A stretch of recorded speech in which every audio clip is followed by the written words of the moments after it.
গোড়ালি ভেঙেছে অভিনেতা ধর্মেন্দ্রর। এদিন একটি ছবি পোস্ট করেও ডিলিট করে দেন ধর্মেন্দ্র। আর সেই ছবির মাধ্যমেই ভক্তদের তিনি জানান তিনি অসুস্থ, পা ভেঙেছে তার। ডিলিট করা ছবি থেকেই শুরু হয়েছে জল্পনা। কি ঘটেছে বিস্তারিত থাকছে আজকের এই প্রতিবেদনে। তো বন্ধুরা, অবশ্যই সম্পূর্ণ ভিডিওটি দেখবেন। চ্যানেলে নতুন থাকলে চ্যানেলটিকে সাবস্ক্রাইব করে পাশে রাখা নোটিফিকেশন আইকনটি অল করে রাখবেন।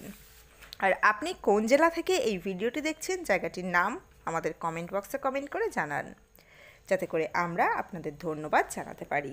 চলুন বিস্তারিত প্রতিবেদনে যাওয়া যাক।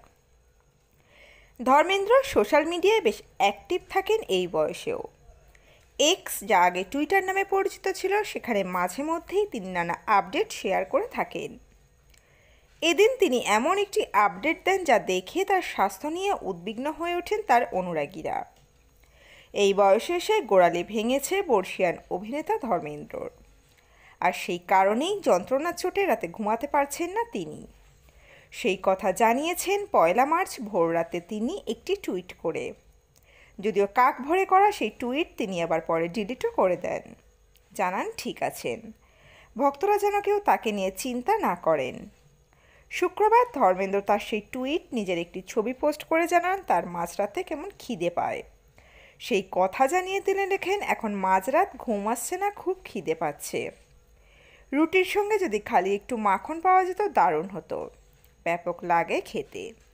ছবিতে তাকে ক্লান্ত মুখে বিছানায় বসে থাকতে দেখা যাচ্ছে, সঙ্গে ভাঙা গোড়ালির ছবি। কিছুক্ষণের জন্য গোড়ালি ভাঙার ছবি পোস্ট করলেও অনেকে উদ্বিগ্ন হয়ে তার স্বাস্থ্যের বিষয়ে প্রশ্ন করেছেন। এক ব্যক্তি লেখেন, স্যার আপনার পায়ে কি হয়েছে? এটার উত্তরে ধর্মেন্দ্র জানান, আমার গোড়ালি ভেঙে গিয়েছে, কিন্তু চিন্তা করবেন না, আপনাদের আশীর্বাদ আর প্রার্থনায় আমি দ্রুত সুস্থ হয়ে যাব। প্রসঙ্গত ধর্মেন্দ্রকে শেষবার তেরি বাতো মে ऐसा উলঝা জিয়া ছবিতে দেখা গিয়েছিল।